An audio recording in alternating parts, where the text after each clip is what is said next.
speaking on his behalf for so long. Hallelujah. Yes.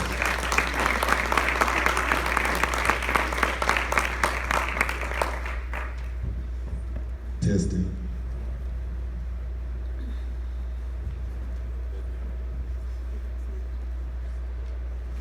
So my dad wants me to talk first, and then he'll follow, so that's what I'm going to do. I'd like to start by thanking Andrew Shannon and Dr. Maxwell, the SCLC, the NAACP, for once again asking me to come speak today about criminal justice reform as we honor the life and legacy of Dr. Martin Luther King Jr. If you were here last year, you may remember my speech regarding my family's experience with the federal criminal justice and judicial system, as for the past decade, my dad, former Delegate Phil Hamilton, was investigated, tried, and incarcerated in a prison camp for nearly 8 years by the federal government.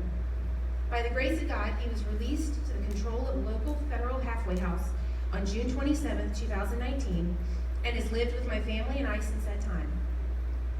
His home confinement period ended in October, 2 months early, thanks to provisions in the First Step Act, signed into law in December 2018. We're grateful for the passage of this legislation, but there's still so much more to be done to ensure justice for all under our current criminal justice system.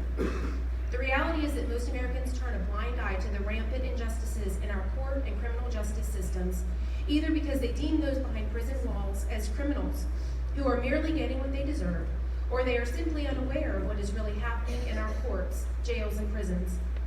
For many, their eyes aren't opened unless and until they become personally affected by our criminal justice system. I can speak from personal experience when I tell you that innocent until proven guilty is nothing more than a catchphrase in the American federal court system. In the rare occurrence that a defendant actually enters a federal courtroom, they are treated by court officials as criminals, especially because federal defendants usually don't even go to trial. In fact, only 2% of defendants reject plea deals and choose to go to trial. Why is this number so low? Because federal prosecutors routinely threaten defendants and their families if they don't accept a plea agreement. This extortion is a common practice in the toolbox of federal prosecutors, and 98% of defendants give up their right to a trial while under duress. For the 2% that reject a plea agreement and choose to have their day in court, there is a glaring difference between the way federal prosecutors are treated compared to defense attorneys, defendants, and their families. Juries are human, and when they repeatedly see a defendant treated like a criminal, it becomes harder for a jury to make an unbiased decision. Cameras are not allowed in federal courtrooms for a reason, and it's to keep the American public in the dark. Did you know federal defendants cannot testify on their own behalf without the risk of receiving a longer sentence? Did you know post-trial motions go back to the trial judge for review instead of a judge with fresh eyes with no previous involvement in the case? Did you know prosecutors can hold multiple grand juries if a grand jury determines there is not sufficient evidence to indict? Did you know government witnesses can be granted immunity to, quote, toe the government's line? Did you know federal judges can have such a brazen bias against defendants that they can and have written books that are dedicated to, quote, all prosecutors, and no one bats an eye? I didn't know any of these things, neither did my dad or our family until our experience. Federal judgeships are lifetime appointments. In layman's terms, this means they are not questioned or held accountable by anyone. They say and do whatever they want, knowing they have absolute power. No one in this country is free from the risk of falling victim to the atrocities allowed within the federal justice system. No one is immune to the risk of being wrongfully convicted or sitting in prison, which brings a whole other host of problems, such as medical neglect and federal correctional institutions being run as big businesses rather than focusing on rehabilitation. Incarceration rates in America are alarmingly high. Make no mistake, this is purposeful, as it's all about the almighty dollar rather than justice. That's right. Yep. The great Dr. Martin Luther King Jr. said that there is an invisible book of life that faithfully records our vigilance or our neglect. This means we must fight the fights that need fighting, not just the fights that we think we can win. Dr. King reminds us that injustice anywhere is a threat to justice everywhere. This includes our courtrooms, jails, and prisons. We are all entitled to justice, even those deemed as criminals.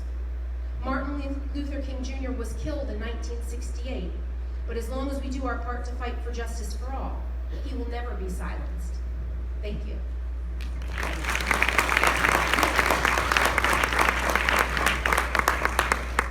Nothing more for me to say.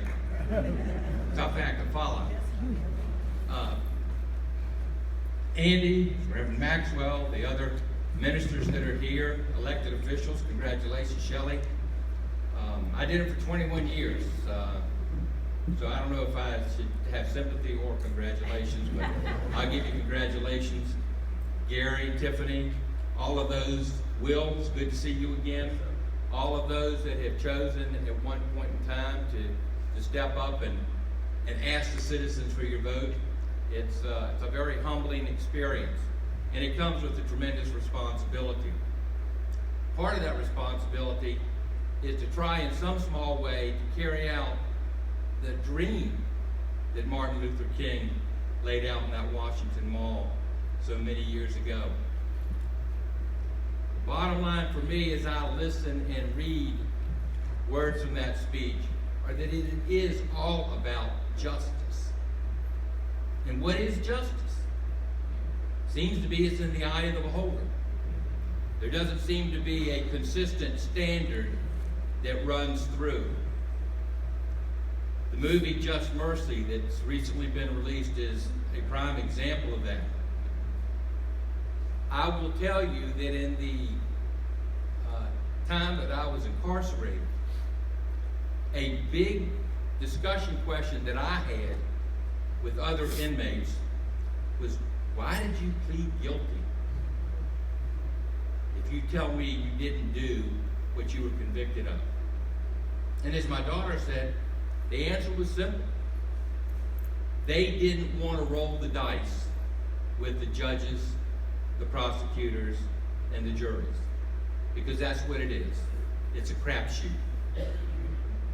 Innocent until proven guilty is probably the most inaccurate cliche in American history. You walk through the door of that courthouse as a defendant, you're guilty. You're tagged. It doesn't take the prosecutors or the judges anything to add to that. You're considered guilty in this country. There is the presumption of guilt, not innocent. And if you're good enough, or if you have enough money, or if you're slick enough, you can prove your innocence rather than have the government prove your guilt. So his dream of justice is still a dream. It's a work in progress. There's a lot more that needs to be done. My daughter mentioned the lifetime tenure for federal judges. No accountability. But there's other things. How about immunity for prosecutors who can get up and say and do just about anything they want, and you've got no recourse against them? How about the admission of circumstantial evidence? Well, what is circumstantial evidence? It's evidence that may or may not have happened. That, though, is treated as if it was direct evidence. How about giving immunity to individuals who have admitted to crimes in order to testify against someone else? Now, they've admitted they're criminals, but yet they'll be given immunity to testify against someone who is supposed to be proved of their guilt. How much reality do you think really exists in that courtroom? I don't know why I ended up serving the time that I did, but I will tell you, I'm not one bit bitter about it. Because I'm a better person for what I know about the system today than for those 21 years that I was state legislator. If someone had told me 10 years ago, 1/10 of what I experienced, I would have said, you don't know what you're talking about. This is America. It doesn't happen like that here. Well, I can tell you, it's alive and well each and every day in this country. Now, Edmund Burke wrote back in the 1780s that all it takes for evil to triumph is for good men, and I will say good people, to do nothing. Martin Luther King, whether he knew it or not, heard that message. Because that's exactly what he did. He picked up the mantle, and he knew that in order to try to get justice throughout this society, he couldn't sit on the sidelines and do nothing. You know, one of the quotes that comes from Dr. King is, there comes a time when one must take a position that is neither safe, nor politic, nor popular. But he must take it because his conscience tells him it's the right thing to do. If we want change in this country, no matter what the issue, but if we want change that starts to address the issue of justice, we can't just complain about it when it occurs, because it occurs every single day. So rather than complain, we need to take that bull by the horns, and we need to at least speak out. I commend the producers for that movie, Just Mercy. It's a small voice in the wilderness, though. What we need is to get a groundswell of people talking about mercy and justice, not just in this community, not just in this commonwealth, but in this nation as a whole. Because we declared July 4th, 1776, that all men/people are created equal.